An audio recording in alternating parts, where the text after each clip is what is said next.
faisait très longtemps que j'étais pas surexcité parce que eh ben, on va repêcher la pêche donc depuis plus de 5 ans.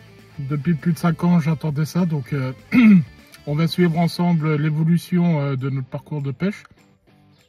Alors oui, on est peut-être le 18 juillet, il est 5h30 du matin, mais je peux vous garantir que dehors il fait 10 degrés pour l'instant. Mais rassurez-vous, j'ai pris le short et tout ça. Donc allez, c'est parti, je vous embarque pour une nouvelle aventure d'Oncle Ben. Et je vous dis à tout de suite.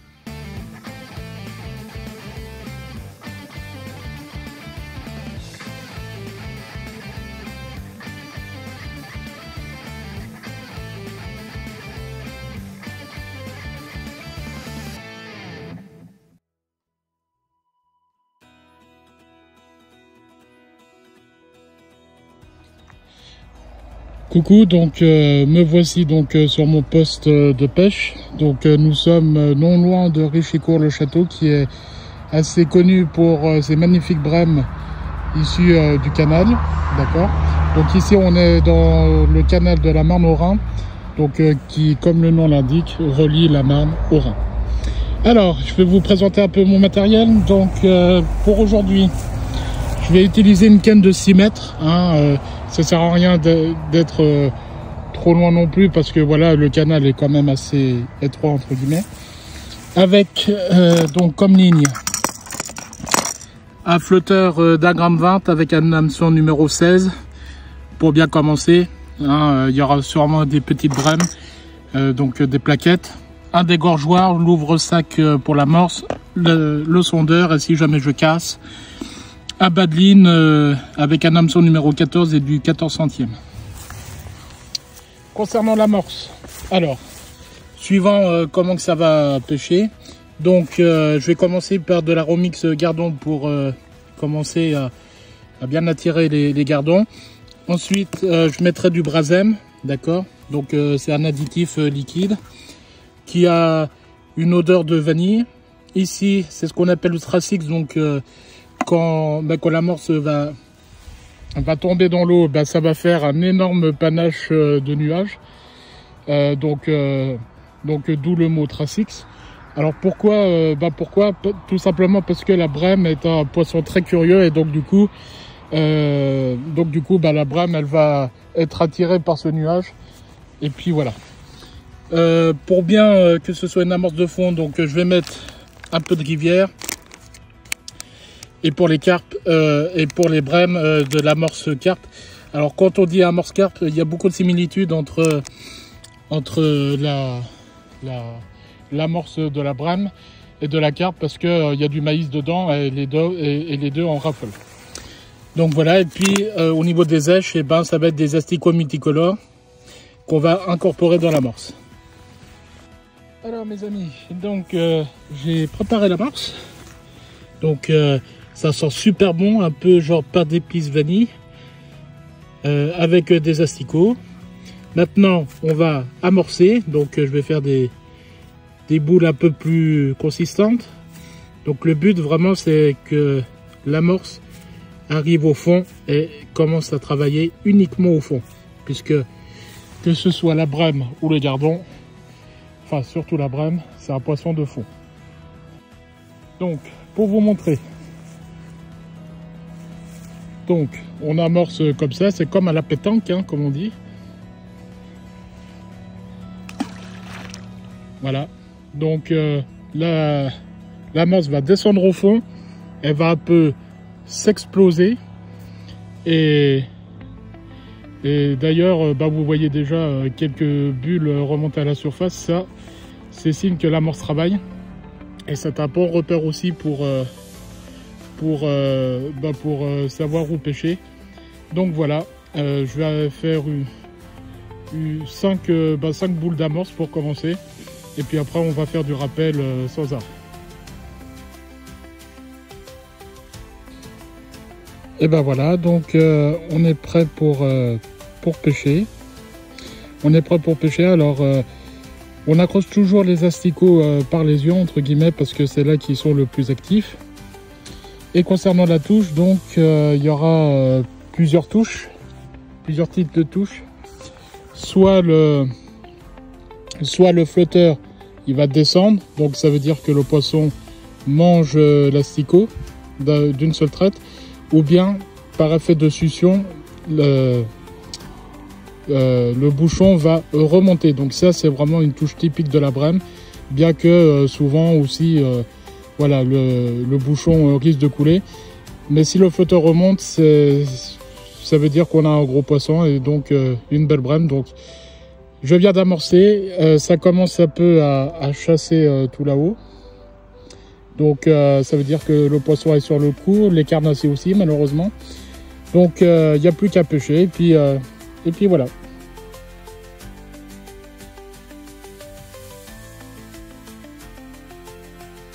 Première touche, donc un petit gardon, voilà, au bout de 5 minutes. Donc ça veut dire que le... Et ben voilà, touche en live. Bon bah, ouais, ça a l'air d'être un poil plus gros. Donc bien faire travailler le poisson.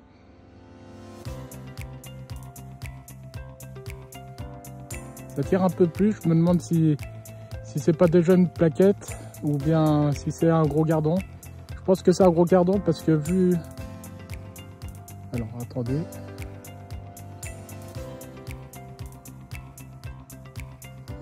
Ah non, c'est une petite plaquette. Bon bah, je vous laisse, à tout de suite.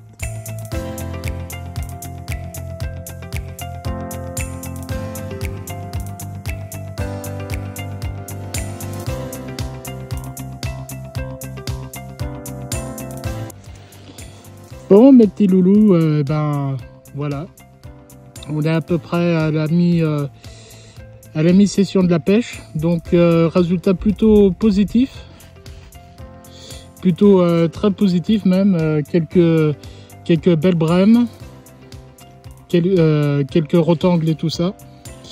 Donc voilà, à peu près une cinquantaine de poissons en ce moment. Voilà, franchement c'est le pied, il n'y a rien à dire. On est tout seul, on est peinard, face à la nature. On profite du moment présent. Oula, non, oui, non plus. Donc voilà, j'espère que vous allez bien. Bon appétit si vous êtes à table parce qu'il n'est pas loin de midi. Et puis moi je vais continuer ma session de pêche et puis voilà. Et je vous ferai un petit débriefing tout à l'heure. Bisous, bisous.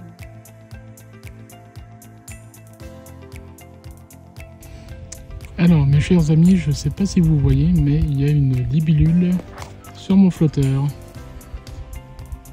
Il y a une libellule sur mon flotteur, donc comme quoi mon flotteur est un lieu de repos et de pèlerinage pour les libellules.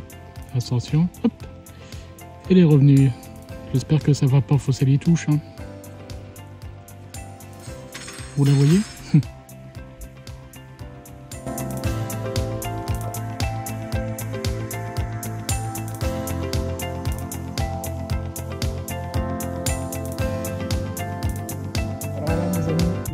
Une très grosse touche,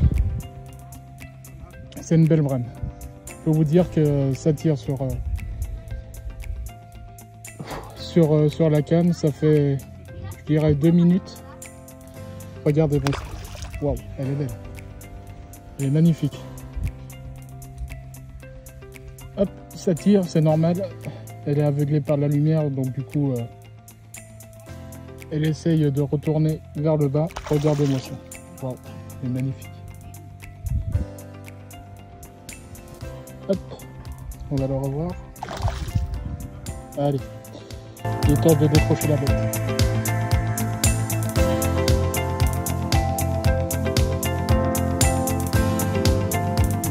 Très grosse touche, donc très gros poisson. Ouh la vache, ça tire. Hein. Donc je pense que c'est une belle brème. Je me demandais qu'est-ce qui se passait parce que ça faisait assez longtemps qu'il n'y avait pratiquement plus rien. Je peux vous dire que ça tire, hein, c'est comme un poids mort. Hein. Waouh, waouh, waouh, waouh, magnifique poisson, magnifique poisson.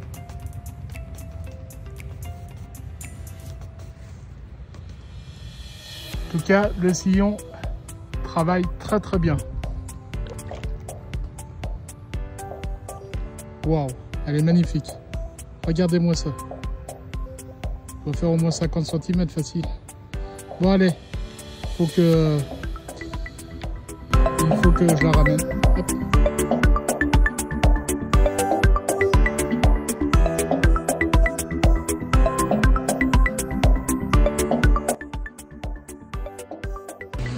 Voilà, donc je viens d'avoir une énorme touche. Je pense que c'est encore une belle brème. Et décroché, voilà, bien fait pour ma gueule.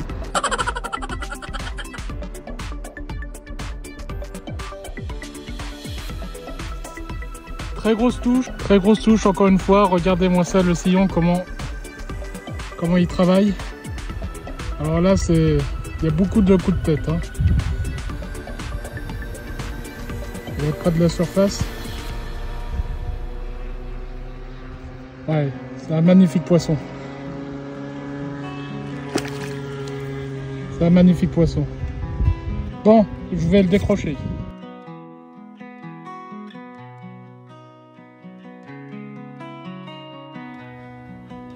Alors, je sais pas si vous voyez, mais il y a une guêpe qui est en train de récupérer le mucus de la brème.